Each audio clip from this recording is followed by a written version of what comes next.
Bom, Vitor, uma derrota nunca é fruto de um problema. Qual, na sua opinião, foram os fatores para essa derrota? Foi o pênalti logo no começo do jogo?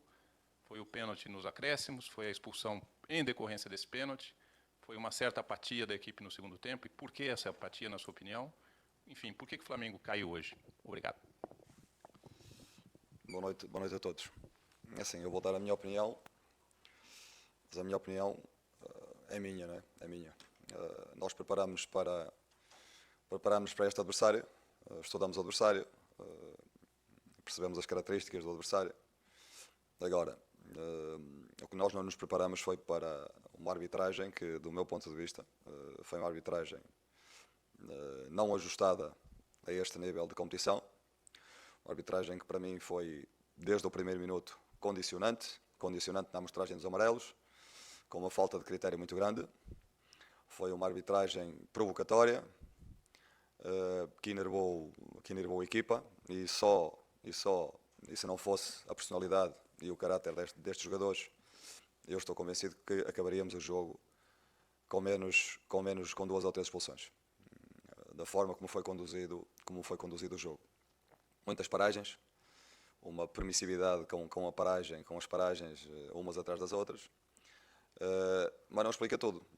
A primeira parte, que eu me recorde, chegaram 2 vezes no penalti à nossa baliza no início do jogo, e chegaram no penalti no final do primeiro tempo, chegaram e conseguiram mais um penalti. Portanto, a primeira parte, 11 contra 11, fomos muito mais equipa, muito mais propondo o jogo, e não conseguimos traduzir em golos aquilo que, pronto, e o jogo que fizemos. A segunda parte com 1 a menos, essa apatia, para mim não é apatia, para mim é de facto, jogar com um jogador a menos não é fácil, em desvantagem no marcador, portanto, para mim, na minha opinião, não teve a ver com a apatia da equipa. Thank you. Next question, gentleman in the middle, in grey. Olá, mister. Olá, mister. Boa noite. Bruno Vilafranca, do Coluna do Fla. Nós conversamos agora aqui com o técnico do Al Hilal, o Ramon Dias, e eu mesmo perguntei a ele o que ele poderia ter feito diferente. Ele falou, enfim, que a mudança no esquema tático do Al Hilal, do último jogo para esse, do 4-3-3 para o 4-4-1-1, atrapalhou o Flamengo bastante, e que o Vieto, o autor do terceiro gol, foi quem flutuou nas costas dos volantes do Flamengo, que, segundo ele, não marcam tão bem, não pressionam tanto. Eu queria saber do senhor se o senhor concorda com essa colocação em relação à mudança no esquema tático do Al Hilal e se de fato isso atrapalhou a maneira de jogar do Flamengo. Obrigado. Acho que sinceramente, o Hilal na primeira parte, eu não vi. Nós propomos muito mais o jogo, nós tentámos de uma maneira, de outra. Não creio. A equipa equilibrada. É claro que o Gerson e o Tiago exercem de uma equipa que tem muita propensão ofensiva. Eles são os equilibradores da equipa no meio, não há dúvida. Não me lembro do Vieto ter feito nada de especial na primeira parte, com exceção do penalti que conseguiu dentro da nossa área. Na segunda parte, de facto, com um jogador a menos, é mais difícil que os espaços se fechem, os espaços, se cheguem na hora certa, e aí sentimos mais dificuldade, mas é uma opinião dele, que eu tenho que respeitar. Thank you. Next question, gentleman in the back, in the dark blue jacket. Yeah, thank you. Boa noite a todos, Vitor. Eric Faria, TV Globo, Sport TV. Vitor, desde que você assumiu, você sempre bateu na tecla assim, de maneira muito firme de que o tempo era muito curto, não se faz um trabalho para uma disputa de um campeonato tão importante em tão pouco tempo. Mas, ainda assim, você e a sua equipe, talvez os jogadores, esperassem o Flamengo num nível melhor, principalmente nos jogos mais importantes da temporada, contra o Palmeiras e hoje?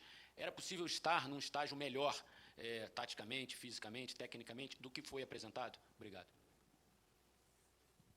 Assim, eu acho que a equipa trabalhou bem, tem trabalhado bem, preparou-se num nível competitivo que não tem muito a ver com aquilo que apanhamos no jogo da Supercopa, não é? Com o nível competitivo que apanhamos na Supercopa. Hoje para mim é um jogo diferente, é um jogo que tem que ser, explicado.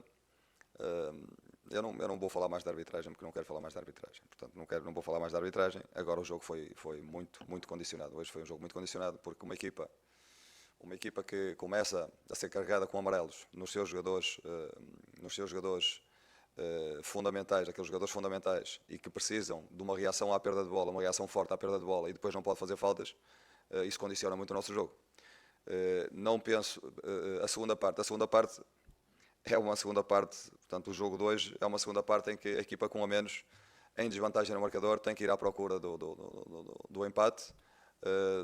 Naturalmente desequilibra-se, naturalmente não tem possibilidade de ter tanta bola, não tem possibilidade de propor o jogo como seria, como eu o faria se tivéssemos 11 contra 11, portanto jogar 11 contra 10 ou jogar 10 contra 11 não é a mesma coisa que jogar 11 contra 11. Eu estou convencido que hoje 11 contra 11 sairíamos daqui vencedores, não tenho muitas dúvidas em relação a isso. Agora, se foram as incidências do jogo, e eu não se pode explicar este jogo, já fizemos alguns bons jogos, mas estamos num processo de evolução. Estamos num processo de evolução que precisa de tempo e precisa para se tornar consistente.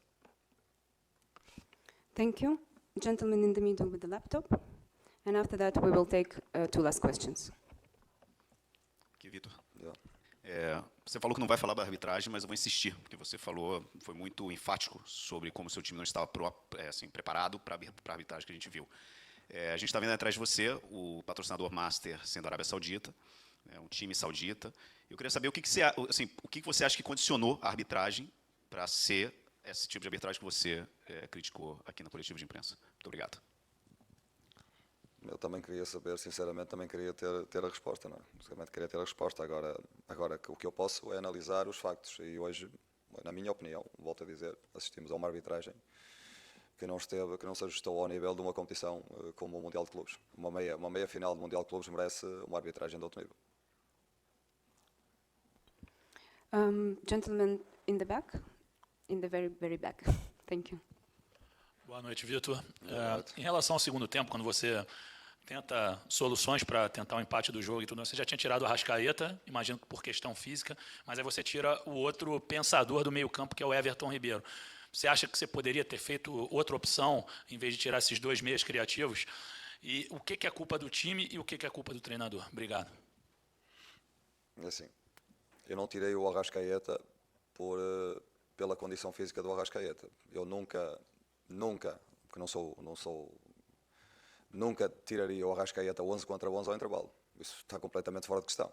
Agora, a equipa sofre uma expulsão de um jogador, uma equipa que é uma equipa que, se vocês olharem para as características individuais dos jogadores que jogaram hoje, é uma equipa com uma propensão ofensiva muito grande. É uma equipa que tem momentos que se desequilibra defensivamente. Os jogadores que equilibram esta equipa defensivamente são jogadores, é o Gerson, é o Tiago. Porquê? Porque são jogadores que recuperam bolas, são jogadores que com uma capacidade física e com uma capacidade de pressão no poder da bola que sustentam depois a criatividade que joga à frente deles, que é o caso do Arrascaeta, do Everton Ribeiro, do Pedro e do Gabigol. Mais a propensão ofensiva dos 2 laterais. Portanto, ao intervalo, com 1 a menos e com o resultado, com a diferença de 1 golo, um treinador tem que tomar decisões. E as decisões são sempre discutíveis. Agora, que eu nunca o faria, tive que optar por deixar uma equipa em campo viva do ponto de vista competitivo, no sentido de estar equilibrada e a qualquer momento poder fazer um golo, ou então iria ao intervalo para o desequilíbrio total, só com o Tiago Maia no meio e com os outros sempre com liberdade ofensiva, porque são jogadores que necessitam de liberdade ofensiva para ir, não são jogadores de equilíbrio, são jogadores com propensão ofensiva, e sujeitávamos a levar com mais 1, mais 2, mais 3, porque a equipa ia se desequilibrar de certeza absoluta.